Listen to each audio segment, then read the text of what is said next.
Olá, meu povo, muito bom dia. Simplesmente Rosana com Z. Como vão vocês, meus queridos, minhas queridas? Hoje não vai ser um café da manhã com Rosana, porque eu não quis estragar o meu café da manhã. Eu não mereço isso. Então, não vou estragar o meu café da manhã com o lixo que eu vou trazer aqui para vocês, tá bom? Eu vim apenas trazer algumas questões. Trazer algumas questões, porque está na hora de o brasileiro se insurgir, está na hora de o brasileiro tirar a venda que está nos nossos olhos, tirar as cortinas que as pessoas têm colocado neles, nesses brasileiros. Gente, eu fui uma fiel telespectadora da Rede Globo de televisão. E vou falar da Rede Globo de televisão, sim, até ver no que é que vai dar, tá? Não vou falar todo dia e toda hora, porque você não merece que eu fique colocando o lixo no seu dia todo dia e toda hora. Mas andar e virar eu vou falar. A Rede Globo de televisão a vida inteira encantou o povo brasileiro, hipnotizou, inclusive a mim. A mim. Não, quando eu digo a mim, não é porque eu seja melhor do que ninguém, não pudesse ter sido hipnotizada, não. Eu digo a mim porque eu não quero me excluir do meia-culpa. Eu não quero me excluir de um momento em que eu fui absolutamente imbecil por falta de leitura, por falta de conhecimento e porque eu queria aquilo que me interessava, que eram novelas maravilhosas que não eram tanto assim, quer dizer, já foram, houve uma época que foram. Programas espetaculares com poder fantástico financeiro que podia fazer coisas de encantar, e era por aí que a Globo hipnotizava as pessoas, me hipnotizava inclusive. No entanto, gente, a caravana está passando, não é verdade? O mundo mudou. Hoje as redes sociais, elas são atuantes, elas têm mídias jornalísticas fantásticas, com jornalistas, inclusive, muitos deles que já trabalharam na Rede Globo de televisão e conhecem os meandros do limo que se acumula nas paredes daquela emissora. Tá? Então, eles têm vindo a público prestar seus depoimentos. Ah, Rosana, é porque eles saíram, ficaram com dor de cotovelo, eles estão bem, gente. Tem gente que com suas redes sociais, com suas mídias informativas, estão ganhando muito melhor do que ganhavam na Globo. Deixa de ser bobos. Agora, existe um grupelho de jornalistas que a Globo mantém como cachorrinhos de estimação, como Demétrio, como aquele homem que eu sempre esqueço o nome dele, graças a Deus que aparece no estúdio, e aquele senhor que sempre foi um bolsonarista não, que sempre foi um cara de direita contra o povo. Não sei como é que aquilo se intitula escritor de quê, pelo amor de Deus? Então a gente precisa entender que essas mudanças estão trazendo para a Globo um prejuízo imenso. Como é que Andréa Sadi se presta a um papel desse tão baixo? Olha, eu fui professora primária também, na época do Fundamental 1, fui professora de 4ª série, de 5ª série. Quando os meus alunos apresentavam um cartaz de cartolina, lembram? Com coisa colada e uma frase escrita embaixo, eu condenava, eu dava uma nota baixíssima. Você não teve respeito por mim, pelos seus colegas. Isso é coisa, porque naquela época a gente dizia mesmo que a gente educava. Não é como hoje que os pais estão educando, não. Estão adubando, um monte de alecrim dourado para dizer desaforo ao professor e não respeitar ninguém nessa vida. Inclusive de chamar as colegas, fazer listinhas nas escolas particulares, numa determinada escola particular, fazendo uma lista das alunas estupráveis. Então, não me interessa essa juventude, me desculpe, que está sendo educada sem limite, sem nada. Na minha época, não, eu era autoridade numa sala de aula, como deveria ser. E uma autoridade que dizia: esse trabalho não está bom, você não vai tirar uma boa nota, mas agora eu dava uma oportunidade, você vai voltar, fazer outro, e se eu sentir que foi sua mãe que fez para você, você tira 0. Ah, mas eu não sei fazer. Você vai fazer do seu jeito. Só que isso aí, melado, sujo, você nem recortou direito as imagens. Pode repetir esse, com as imagens, com a foto que eu dizia, né? Cortada direitinho, colada direitinho, bota uma coisa bonitinha, uma coisa verdadeira. Pois é, levei um tempão falando sobre isso para vocês entenderem. A Globo está tão confortável no papel do arauto, do novo lavajatismo, né? O mais recente, e não pensem que acabou, porque ela não vai se dar por vencida, e ela tem o poder econômico, que se dá o desfrute de fazer, como é que se diz, um programa como é o Estúdio I, que para mim, eu almoçar sem assistir ao Estúdio I, jamais. Hoje eu vomito só de ver aquela Malu Gaspar sentada ali, toda vez que o otário do Guedinho não, Guedinho para mim é exceção, ele e Júlia do Alibe, aquele senhor que faz assim, um dia iluminado para todos, ele é espírita, uma pessoa como ser humano que ele deseja a todos. Malu Gaspar sempre dá risada. Ela mostra ali, baixinho, do jeitinho dela, a pessoa desonesta e mau caráter que ela é. E Malu entrou, Andréa Sadi entrou no barquinho da Malu. Só que com uma diferença, ela está recebendo ordens do chefe mor, do dono da Rede Globo. Pois é, agora vamos ao que interessa.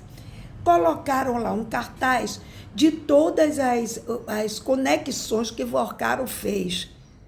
Mas não botou a foto de Tarcísio, que recebeu 2 bilhões para se eleger em São Paulo.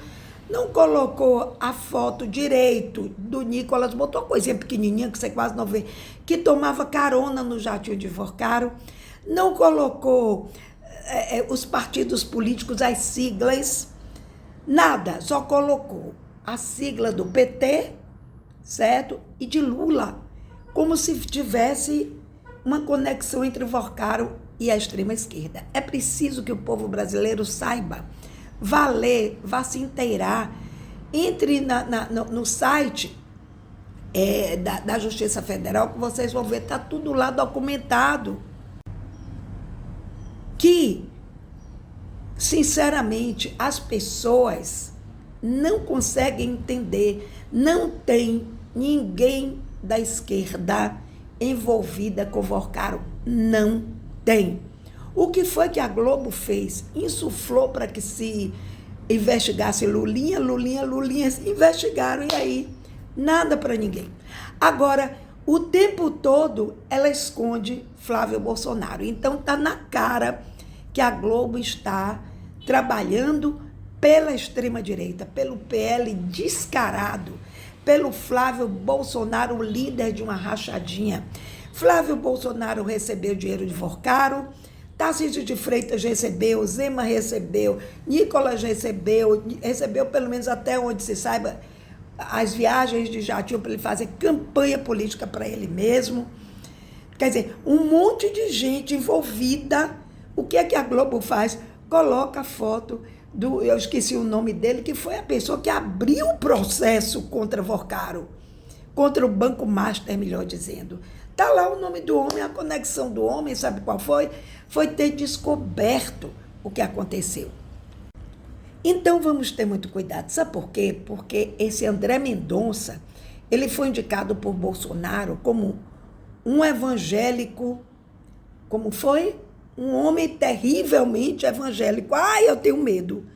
Como eu tinha medo dos padres terrivelmente da Idade Média, padres que mataram na Santa Inquisição, que fizeram atrocidade. Não é porque eu seja católica que eu vou jogar bosta para debaixo do tapete, não. Eu digo, graças a Deus aquele tempo passou, graças a Deus hoje, pelo menos algumas igrejas católicas tentam respeitar outras fés, respeitam a individualidade das pessoas, isso é o que me interessa. Mas a Globo agora deu para colocar música gospel. Eu acho ótimo, eu ouço música gospel. Deu para colocar entrevistas com pastores, não tem problema nenhum. Agora, pastores que falem em nome de Jesus e não pastores como os de Lagoinhas que falem em nome de suas contas bancárias. Bom, minha gente, a Globo está trabalhando para eleger Flávio Bolsonaro. Eu não tenho a menor dúvida, se você tem, você está viajando na maionese ainda. Precisamos sim quebrar a hegemonia da Globo. Precisamos sim trazer de volta não, porque nunca teve, trazer para nós a educação, uma informação séria. Hoje você tem aquele João Antônio, você tem o canal do Zé, né? Fantástico, você tem o ICL, que mostra as coisas, descortina, não tem medo de falar, sabe por quê? Porque são emissoras que não vivem do agronegócio, são emissoras que não ganham dinheiro de grandes empresários que ficam por trás exigindo o que eles querem ou deixam de querer. Não interessa a empresários que haja um presidente preocupado com o povo, gente.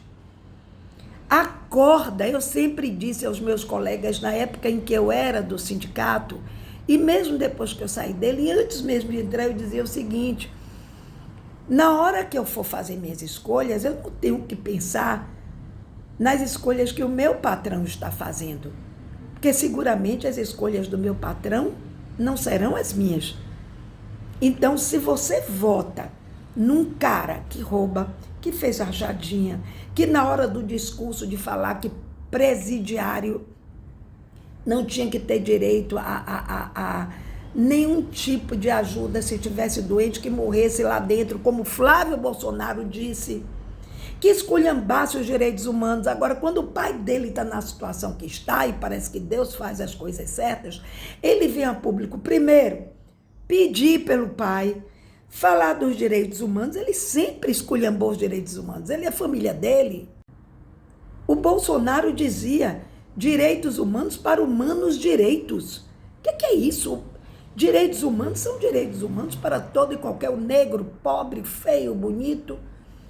Agora vá perguntar numa penitenciária lá na Papuda, vá ver quantos presidiários que não têm nem crimes tão graves assim, não lesaram o Brasil, tá? Estão lá doentes, com tuberculose, com AIDS, com o diabo 4, e não tem direito nem de passarem um final de semana em casa. Mas Bolsonaro vai ter. A casinha dele está em reforma, né? E ele vai voltar para receber os cuidados, porque quem tem filhos como Carlos Bolsonaro, que fica tirando foto do pai de cueca, vomitando, não é cuidado nenhum. Quem fica usando a doença dele em benefício próprio, politicamente falando, é a mulher dele. E o filho dele, candidato a presidente da República, não deve nem pode ganhar. Acorda, Brasil! É preciso, então, gente, que nos unamos contra a Rede Globo de televisão, que nos unamos, vão assistir aos doramas, aos K-dramas, aos dramas chineses, aos dramas japoneses, aos coreanos, maravilhosos. Todos eles trazem uma lição de moral, todos eles mergulham na filosofia, na alma humana. É melhor do que essas merdas que a Globo produz, que tem sexo, drogas e rock and roll. Quando eu digo drogas, não, droga, o que vocês chamam de droga branca, né? Eu não gosto desse negócio, certo? Então, está na hora. Eu acho que está na hora dos artistas da Rede Globo se rebelarem, terem dignidade, mostrarem ao povo que, como uma Fernanda Montenegro, como a filha dela, Fernanda Torres, certo? Como o nosso querido Wagner Moura, que não quis mais fazer novela na Globo porque se sentia incomodado. Mas, infelizmente, gente, o que hoje marca a arte no Brasil é o dinheiro. As pessoas querem lacrar na Rede Globo. Eu sou um ator da Rede Globo. Por quanto tempo, hein, bebê? Eu tenho 69 anos, eu já vi tanto artista da Globo, tanto sumir de repente. Então, se prepare e deixe na sua história um rastro de alguém que fez a diferença. E fazer a diferença significa não apenas votar em Lula, porque eu sei que muitos votam, Mas a diferença é de você se rebelar. A diferença é de você empacar. A diferença é você aparecer nas redes e falar, como alguns fazem. E esses terão meu respeito para sempre. E é isso que eu estou fazendo agora. Eu estou construindo uma história de respeito, ainda que tardia, porque eu acreditei na Globo um dia. Hoje, a Globo, para mim, é apenas uma máquina de incentivar, de convencer, de mentir para as pessoas que não sabem ler, que não entendem lé com cré, que o tico e teco que tem aqui dentro ficam se batendo. Meu tico e teco já fizeram as pazes faz tempo. Eles agora falam juntos. Viva o Brasil! Viva o povo brasileiro! Viva Lula! Viva a esquerda brasileira que, com todos os defeitos, está aí. Não faz parte. Se fizer, a gente bota para fora. Um grande beijo para vocês. Um bom dia neste 24 de março. Tchau, tchau.